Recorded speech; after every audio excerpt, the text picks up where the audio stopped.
kakulit ay meron akong napanood na sobrang nagte-trending ngayon. Dahil hindi mo na nga kailangan na gumamit pa ng kahit anong klase ng makinarya para lang makagawa ng pinakamasarap na cotton candy. Hala, totoo kaya ito mga kakulit na makakagawa ka daw ng cotton candy na walang ginagamit na kahit anong makinarya? Wow! Masubukan nga! Tara, let's go! Kaya naman ngayong araw na ito dahil gusto ko nga siyang masubukan at makatikim ng masarap na cotton candy, ay pumunta na kaagad ako dito sa aming rep para tingnan kung may ubas. Dahil mangga nga lang ang available namin, kaya naman ito na lang ang gagamitin ko. Doon kasi sa aking napanood ay hindi ko alam kung apple or ubas ba yung kanyang ginamit. At dahil wala nga kami ng ganong klase ng prutas, kaya naman mangga na lang ang aking gagamitin. At doon nga sa napanood ko mga kakulit, para siyang gumagawa lang ng tanghulo. Na pagkatapos nga niyang isawsaw sa tunaw na asukal ay pinaikot-ikot niya. At doon nga ay nakagawa siya ng masarap na cotton candy. Kaya naman ang mapanood ko ngayon ay sobra akong napapamangha. At sobra din akong nag-crave sa cotton candy. Charot! Hindi gayon!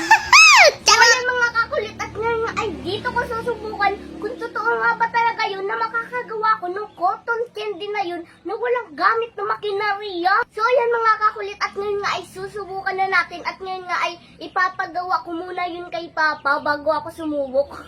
So ayan mga kakulit at nandito na nga yung ating tunaw na asukal at sa mangga ko nga lang muna susubukan kasi wala pa akong ubas.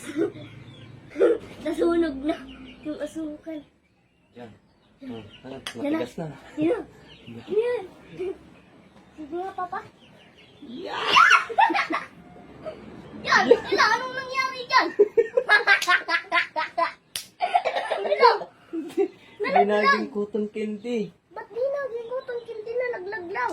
Oo. So ayan mga kakulit at hindi nga ako nakagawa ng cotton candy na hinahangad ko. Dahil dito nga mga kakulit sa aming ginawa ni Papa ay medyo nasunog yung asukal at tumigas agad nung nilagay dito ni Papa.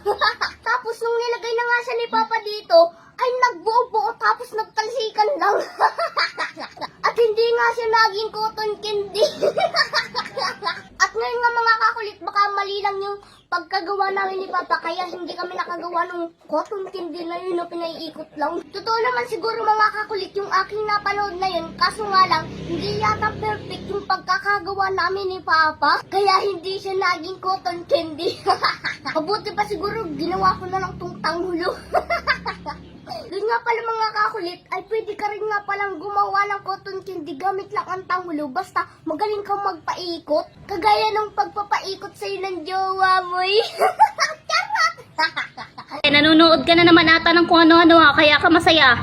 Masaya ako kasi naglalaro ako ng Epoch game at nananalo ako. Madali pa lang manalo dito at ang dali lang din maglaro. Eto, halika, tingnan mo. Papakita ko sa'yo kung paano. Isang paalala, itong laro nga pala na ito ay bawal sa bata kundi para sa matanda lang. Ang una mo nga lang palang gagawin dito ay mag-download at mag-register. At ilagay ang cellphone number, password, referral ID at verification code. At pagkatapos nun ay i-confirm. At dahil may account na nga ako dito kaya naman nag-login na lang ako. At isa nga sa pinakamaganda dito ay may daily bonus ka na pwede mo nang gamitin. At ang dami nga rin palang laro dito na pwede mong pamilian. Tulad ng Dragon vs Tiger, Mines, Color Game at iba pa. Ngayon naman ay ipapakita ko sa inyo kung gaano kadali maglaro at manalo dito. Ipapakita ko sa inyo at ang una kong lalaruin ay Dragon vs Tiger. Diyan ay mamimili ka lang kung alin ang gusto mong tayaan, ang Dragon ba or ang Tiger. Ngayon kung alin ang mas mataas na bara sa kanilang dalawa ay siyang panalo. At ngayon ay susubukan ko magbet ng 5 pesos sa Dragon para makita nyo kung mananalo nga ba ako. At ayan, di ba kitang-kita mas mataas ang barahan ng Dragon kaya nanalo na kagad ako. At ngayon susubukan ko naman ang isa sa pinakapaborito kong laro dito, ang Mines. Napakadali nga lang din palang laruin itong Mines. At ipapakita ko rin sa inyo kung paano ako manalo dito. Magbebet nga lang pala muna ako ng 10 pesos dito at para makita nyo kung mananalo nga ba ako. Ang isa nga pala sa iwasan mo dito ay mapindot mo ang bomba. Pero dahil hindi ko pa napipindot yung bomba kaya naman tuloy pa rin ako. At ayan yung 10 pesos ko naging 19 pesos na. Susubukan ko ulit mag-click ng dalawa pa. At ayan at dahil hindi ko napindot ang bomba ay nanalo ako. Yung 10 pesos ko ay naging 27 pesos na kaya naman wiwithdrawin ko na. O diba napakadali lang manalo? At isa nga pala sa napakaganda dito ay napanalunan mo ay pwede mo ring withdrawin agad. I-click mo lang yung withdraw at ilagay mo sa withdrawal amount kung magkano gusto mo withdrawin. At ilagay mo na rin ang iyong GCash account at yung withdraw mo ay darating sa iyong GCash. Kaya ano pang hinihintay mo? Nasa comment section ng link, mag-download at mag-register ka na.